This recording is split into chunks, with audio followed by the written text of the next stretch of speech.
네, 안녕하세요. 네, 오늘은 3장, 프로젝트 티모티의 3장, 챕터 3, 리더와 은사에 대한 이야기를 좀 나누도록 하겠습니다. 지난 시간에 저희가 그 타임라인에 대해서 말씀드렸죠. 그리고 타임라인을 만드는 유익이 뭐냐 하면, 리더가 그 타임라인을 보면서 하나님이 나를 인도하시는 방향이 여기구나 라고 하는 과정 속에서 은사를 발견할 수 있다고 얘기했습니다. 리더와 은사에 대한 얘기를 그래서 좀 이 챕터에서는 나누도록 할 텐데요. 리더십 자체가 은사입니다. 아주 좋은 은사고요. 공동체를 인도하는데 필수적인 은사입니다. 그렇기 때문에 리더는 확신을 갖고 기도하면서 자기에게 주신 하나님이 자기에게 주신 리더십을 가지고 공동체를 인도해야 된다고 하는 그런 뚜렷한 마음이 있어야 되고요. 그러나 리더가 혼자 리더십을 발휘하는 것은 굉장히 약점이 많이 있습니다. 아무리 훌륭한 리더라 하더라도 자기 혼자 뭔가를 결정하고 혼자 인도한다는 것은 언제나 위험을 감내해야만 되는 것입니다. 그래서 가장 추천할 만한 리더십은 팀 리더십입니다. 팀 리더십이라는 말은 한 사람만이 아니라 적어도 두 사람, 세 사람, 네 사람 혹은 그보다 조금 더 큰 리더십 그룹이 생겨가지고 그 그룹 안에서 팀으로 리더십을 발휘하는 것을 말합니다. 저는 OMF에서 이런 팀 리더십을 많이 봤습니다. 예를 들어서 국제단체에 총재가 계시지만 부총재가 두 분이 언제나 같이 토론을 하도록 그렇게 되어 있습니다. 그래서 리더십이 참 이게 팀으로 일하는 게 좋겠구나. 우리 나라는 대개 이제 우리 교회 자체가 담임 목사님 체제로 한 체제로 가기 때문에 굉장히 어려움들이 좀 있죠. 그것 때문에 추진력도 있고 강한 리더십이 발휘될 수 있습니다. 근데 그럼에도 불구하고 또 그 연약한 점은 개인이 결정한 것이 때때로 어떤 위험을 감수할 수 있다는 것입니다. 제가 이 자리에서 말씀드리기는 어려운데 가끔 제가 그 온라인 예배를 드릴 때 가는 그 교회가 있는데 그 교회는 아주 독특하게 팀 목회를 합니다. 그래서 두 분의 목사님이 서로 번갈아 가면서 설교도 같이 하고 모든 결정을 두 분이 같이 하는데 너무나 보기 좋습니다. 한 10년 이상 벌써 그 팀 리더십을 발휘하고 있는데 두 분도 그러더라고요. 어느 날 우리도 이렇게 오래 할지 몰랐다.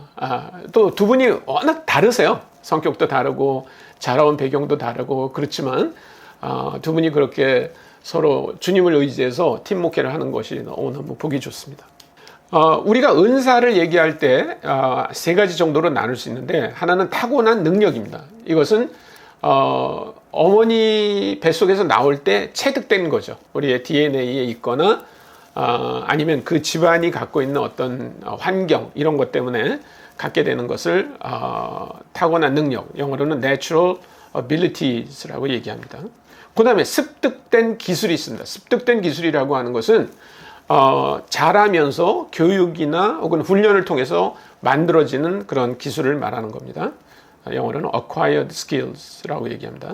그 다음에 영적인 은사는 그것은 성령께서 우리에게 주시는 걸 말하는 겁니다. 그 부분에 대해서는 조금 더 나누도록 그렇게 하겠습니다. 타고난 능력은 인지 능력이 타고난 사람이 있죠. 이런 사람은 어릴 때부터 공부 굉장히 잘하죠. 같은 선생님한테 같은 반에서 배우지만 인지 능력에 따라서 굉장히 그 결과가 달라지지 않습니까? 신체적 재주도 마찬가지죠. 어떤 사람은 워낙 태어날 때부터 근육이 많고 그렇기 때문에 운동을 하게 돼 있어요. 근데 저 같은 사람은 태어날 때부터 그렇게 운동을 좋아하지 않았습니다. 저희 그 작은 아버지가 태권도 선수인데 저를 태권도를 가르치려고 어릴 때 굉장히 노력했는데 포기하셨어요. 사회적인 능력도 태어나는 기술 중에 들어갑니다. 어떤 사람은 처음 태어날 때부터 굉장히 싹싹하고 상냥하고 사람들하고 어울리는데 전혀 두려움이 없고 이런 사람도 있고요. 예술 기량도 마찬가지죠. 예를 들어서 아주 천부적으로 음감이 있다든지 아니면 미술 감각이 있다든지 예능 감각이 있는 사람들은 다릅니다. 그래서 유전자로부터 유전자 안에 그런 그 능력이 배양돼 가지고 나오는 경우도 있고요.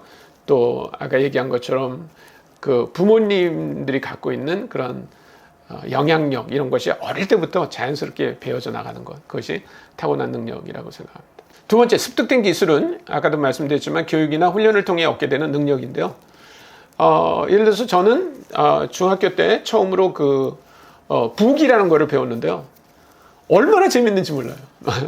너무 재밌어가지고 제가 깜짝 놀랐습니다. 이런 게 다 있구나. 그래서 아주 열심히 했고, 자연스럽게 대학에 가서 회계학을 전공했을 때, 저는 부기에 대해서는 아주, 이미 베이직을 알고 들어갔다 이렇게 생각할 수 있습니다. 그렇지 않다 하더라도, 예를 들면 직장에 가서 배우게 된 어떤 스킬들, 이런 것도 습득된 스킬이라고 말할 수 있습니다. 그 다음에 영적인 은사는 방언의 은사라든지 병 고치는 은사라든지 우리가 자연적으로 갖기는 굉장히 어려운 그런 능력을 말하는데요. 여러 가지 은사들이 있죠. 가르침의 은사, 권면의 은사, 예언의 은사, 목회의 은사, 전도의 은사, 다스림의 은사, 믿음의 은사, 치유의 은사, 능력 행함의 은사, 영분별의 은사, 방언 통역의 은사, 또 주는 은사. 네, 사람들에게 그냥 아주 주는 거를 기뻐하는, 그 사람이 선천적으로 그럴 수도 있지만, 예수 그리스도가 그 안에 들어가신 이후에 그런 변화들 때문에 그렇게 되는 경우가 있습니다. 긍휼의 인사, 다른 사람들을 굉장히 불쌍히 여기고 공감해주고 하는 그런 은사를 긍휼의 은사다 이렇게 말할 수 있습니다. 은사를 발견하는 방법은 여러 가지 방법이 있겠지만 아까 제가 얘기한 타임라인을 그려보면서 자기가 어떤 과정을 통해서 내가 이런 스킬을 갖게 됐고 어떤 전문성을 갖게 됐나 이런 것들을 발견하는 것이 바로 은사를 발견하는 과정입니다. 아니면 은사 발견하기 위한 무슨 테스트 같은 것도 있는데요. 프로젝트 티모티에서는 은사 벤 다이어그램을 한번 그려보도록 그렇게 합니다. 은사 벤 다이어그램은 이렇게 됩니다. 타고난 능력은 네모로 이렇게 표시를 하게 해요. 네. 그리고 습득된 은사는 세모로 표시를 하게 됩니다. 그리고 영적인 은사는 동그라미로 표시를 하게 해요. 그리고 자기가 가지고 있는 은사가 크다면 그 벤 다이어그램에 나오는 도형을 크게 그리고 작으면 작게 그립니다. 그렇게 해서 그려본 것이 이런 표입니다. 이건 저에 관한 얘기들을 이제 그려본 건데, 예를 들어서 저는 생각해 보니까 스토리텔링 하는 그런 걸 어릴 때부터 제가 갖고 있었던 것 같아요. 그리고 어릴 때부터 좀 논리적인 사고를 했고요. 또 굉장히 이렇게 독창적으로 뭔가를 해보려고 노력했어요. 물론 제가 이상한 애로 취급받거나 그래 본 적은 없습니다. 네. 그 다음에 이제 제가 나중에 세무대학 교수가 되면서 느낀 건 뭐냐면, 제가 강의하는 거를 굉장히 좋아한다는 것입니다. 그리고 회계학을 공부했고, 그래서 저는 회계학 교수를 하면서 아주 행복했습니다. 그리고 문제 해결 능력이 다른 사람들이 생각하지 못하는 문제들을 보고 그것을 해결하는 것들을 이렇게 하면서 굉장히 저도 즐거워했습니다. 그리고 하나님이 주신 은사라고 말할 수 있는 건 저는 가르침의 은사인 것 같아요. 그래서 강의를 계속 이렇게 하게 되고, 저는 강의할 때마다 굉장히 기쁩니다. 이런 경험이 많이 있습니다. 강의하러 가기 전에는 굉장히 오히려 피곤한데 강의하고 나면 이렇게 생생해집니다. 네. 그래서 저희 집사람이 저를 보고 참 신기하다고. 예, 보통은 강의하고 나면 이렇게 지치는데 저는 오히려 그건 진짜 은사 같습니다. 그 다음에 지혜로운 말씀에 은사가 있는 것 같아요. 그래서 사람들한테 이렇게 조언을 해준다든지 그렇게 하는 게 이제 저한테 좀 있는 것 같은데, 그래서 교회와 선교라고 하는 컨설팅 같은 걸 할 때 굉장히 재미있어요. 이게 교회에서 갈등하고 어려워하는 문제를 들으면 제 마음속에 이렇게 떠오릅니다. 그러면 그것들을 사람들한테 얘기해 줍니다. 그 다음에 다스림의 은사도 좀 있는 것 같아요. 다스림의 은사는 뭔가 하면 이제 리더가 돼서 그 한 기관이나 한 조직의 문제를 확인하고 그 문제를 어떻게 하는 것이 문제를 해결할 수 있는가를 찾아내는 그 은사인데, 하나님이 이 은사도 제게 좀 주시지 않았나 이렇게 생각해서 제 나름대로 그림을 이렇게 그려봤습니다. 이 그림에 보면 스토리텔링이 제일 큰 위치를 차지합니다. 그리고 그것 때문에 강의를 하게 됐고, 그것 때문에 결국 인도네시아에 선교사로 갔을 때도 대학에서 강의하면서 학생들에게 복음을 전할 수 있었던 그런 꽤 되지 않았나 이렇게 생각합니다. 좋은 팔로워가 결국 좋은 리더가 됩니다.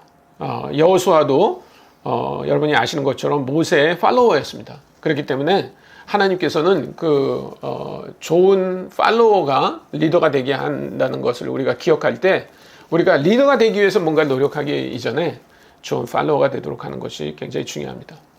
제가 다윗 왕과 사울 왕을 이렇게 비교해서 한번 생각해 봤는데, 둘 다 리더가 있었습니다. 그 리더가 사무엘입니다. 그러니까 사무엘이라고 하는 리더 밑에 두 명의 팔로워가 있었는데, 사울은 결국 실패한 팔로워가 됐고 다윗은 성공한 팔로워가 됐습니다. 이 비슷하게 그 실패한 팔로워와 성공한 팔로워가 엘리야와 엘리사와 게하시의 경우입니다. 엘리사는 아주 탁월한 선지자였던 엘리야의 팔로워였습니다. 그런데 엘리사는 성공했습니다. 성공적인 그래서 영감이 갑절이나 되는 그런 이스라엘의 선지자가 됐는데, 그 엘리사 밑에서 그 손에 물을 부어준다. 그 얘기는 뭐냐면 사환이란 뜻도 되지만 팔로워란 뜻이 되는데요. 이 게하시는 그렇게 되지 못했습니다. 아주 슬픈 이야기죠. 예수님의 제자들도 마찬가지입니다. 예수님이 리더고 예수님의 제자들이 팔로워라면 예수님의 제자들은 굉장히 성공적인 팔로워였다, 이렇게 말할 수 있습니다. 저는 2002년 월드컵을 보면서 히딩크라고 하는 리더와 그 다음에 박지성이라고 하는 팔로워의 모습을 봅니다. 박지성은 히딩크 감독 이전에는 무명의 선수였습니다. 그런데 히딩크 때문에 발탁이 되고 그가 아주 훌륭한 선수가 되고, 그 16강에서 골을 넣었을 때 박지성이 제일 먼저 달려간 사람이 누구냐면 히딩크였습니다. 네, 그렇게 우리가 좋은 리더가 되기 위해서는 좋은 팔로워가 되는 경험을 하는 것이 아주 중요합니다.